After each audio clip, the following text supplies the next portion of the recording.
Welcome student. कल बेटा हमने आपको अलंकार पढ़ाया था। तो अलंकार के दो भेद होते हैं, शब्दालंकार और अर्थालंकार। शब्दालंकार कल हमने आपको बेटा पढ़ा दिया था। आज हम स्टार्ट करते हैं अर्थालंकार।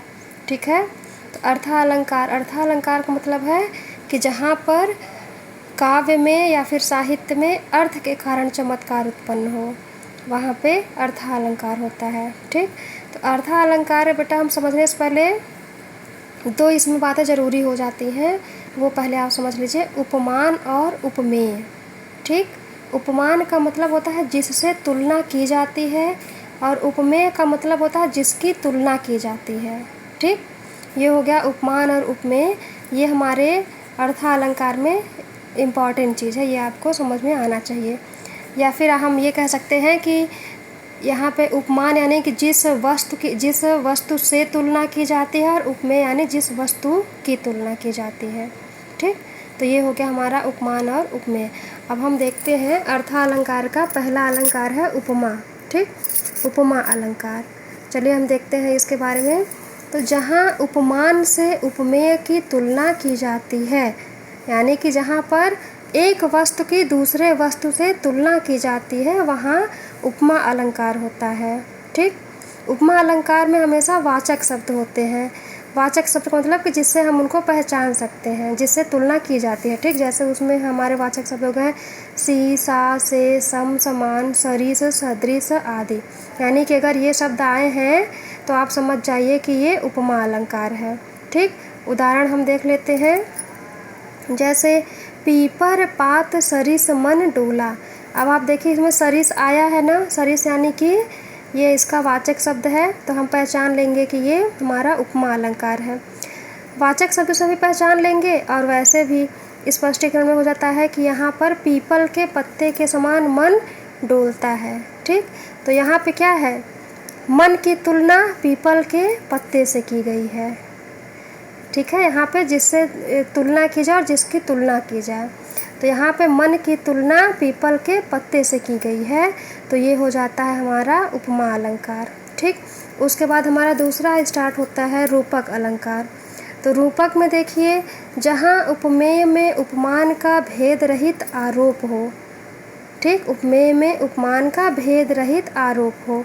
सरल शब्दों में हम इसको कह सकते हैं कि जहाँ पे एक वस्तु को दूसरा बता दिया जाए, समानता के कारण एक वस्तु को दूसरा बता दिया जाए, वहाँ हो जाता है रूपक अलंकार। जैसे मैं तो चंद्र खिलौना लय हूँ। मैं तो चंद्र खिलौना लय हूँ। तो अब देखिए स्पष्टीकरण, यहाँ बालक अपनी माता से चांद रूपी खिलौना मांग रहा है। तो यहाँ पे चांद पर खिलौने का आरोप है। ठीक। यानी कि यहाँ पे जो चांद है, चांद को खिलौना बता दिया गया है। तो चांद रूपी खिलौना, बालक क्या कर रहा है, बालक अपनी माँ से चांद रूपी खिलौना मांग रहा है। तो ये हो जाता है आपका रूपक अलंकार। अगला हमारा है उत्प्रेक्षा अलंकार। उत्प्रेक्षा अलंकार, अब देखिए, जहाँ उपमेय में उपमान की कल्पना की जाए। ठीक। यानी कि एक वस्तु में दूसरे वस्तु की कल्पना की जाए, यानी कुछ हो रहा है और वहाँ पे हम उसको उसके जैसे, मतलब उसी की तरह किसी और चीज़ की कल्पना कर लेते हैं, वहाँ हो जाता है हमारा उत्प्रेक्षा अलंकार। जैसे सिर फटा उसका कि मानो अरुण रंग का घड़ा। सिर फटा उसका कि मानो अरुण रंग का घड़ा। तो अब देखिए स्पष्टीकरण, यहाँ पर सिर फटने पर लाल रंग के घड़े की कल्पना की जा रही है। यानी यहाँ पे किसी का सिर फटा है, और सिर जो है वो गोल होता है, और वो रक्त के कारण, खून के कारण वो लाल हो गया है, खून से सन गया है, तो उसमें कल्पना की जा रही है लाल रंग के घड़े की। तो ये हमारा हो गया उत्प्रेक्षा अलंकार। उत्प्रेक्षा अलंकार में भी बेटा वाचक शब्द होते हैं, रूपक में वाचक शब्द नहीं होते हैं। हमारा उपमा में और उत्प्रेक्षा में वाचक शब्द होते हैं। ठीक। तो अब हम देखते हैं इसके वाचक शब्द है मानो, मनु, मनहु, जानो, जनु, जनहु। तो ये हमारे वाचक शब्द है। अगर इस प्रकार के शब्द आते हैं तो हम जान जाएंगे कि ये हमारा उत्प्रेक्षा अलंकार है। जैसे यहाँ पे देखिए मानो आया है, तो ये हमारा है उत्प्रेक्षा अलंकार। ठीक। इसके बाद हमारा अगला आता है अतिशयोक्ति अलंकार। अब अतिशयोक्ति में हम देखें, जैसा नाम से ही हमको पता चल रहा है, अतिशय उक्ति, जहाँ पे किसी भी चीज़ का बढ़ा चढ़ाकर वर्णन किया जाए वहाँ अतिशयोक्ति अलंकार होता है, यानी किसी भी चीज़ को बहुत बढ़ा चढ़ा के बताया जाए। तो अब जैसे हम उदाहरण देख लेते हैं, हनुमान की पूँछ में लग न पाई आग, लंका सगरी जल गई, गए निशाचर भाग। तो अब देखिए यहाँ पे किस बात की अतिशयोक्ति, किस चीज़ को बढ़ा चढ़ा के कहा गया है। यहाँ पे हनुमान की पूँछ में, तो देखिए बच्चों यहाँ पे हनुमान की पूँछ में अभी आग लगी भी नहीं है कि संपूर्ण लंका जल गई है और सारे निशाचर, सारे राक्षस भाग गए हैं।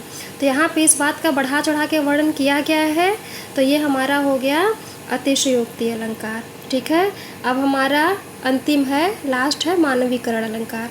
ठीक है, तो अब हम देखते हैं मानवीकरण अलंकार में,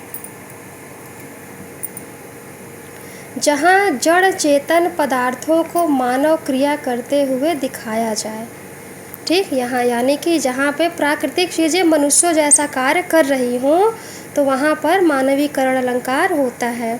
जैसे मेघ आए बड़े बन ठनकर संवर कर, मेघ आए बड़े बन ठनकर संवर कर, तो यहाँ पे हमारा मानवीकरण अलंकार होगा। क्यों? क्योंकि यहाँ पे मेघ क्या है, बादल है, और बादल जो है वो आ रहे हैं बहुत ही बन ठन के, सज के, संवर के। बनना ठनना किसका काम है? मनुष्यों का काम है। तो यहाँ पे प्रकृति यानी कि जो बादल है वो मनुष्यों की तरह कार्य कर रहे हैं, तो ये हमारा हो जाता है मानवीकरण अलंकार। ठीक है, मेघ आए बड़े बन ठन के संवर कर, यानी कि यहाँ पर बादलों को मानव की तरह सजने धजने का कार्य करते हुए बताया जा रहा है, अतः यहाँ पे मानवीकरण अलंकार है। अब ये बेटा आपका अलंकार खत्म होता है। ठीक।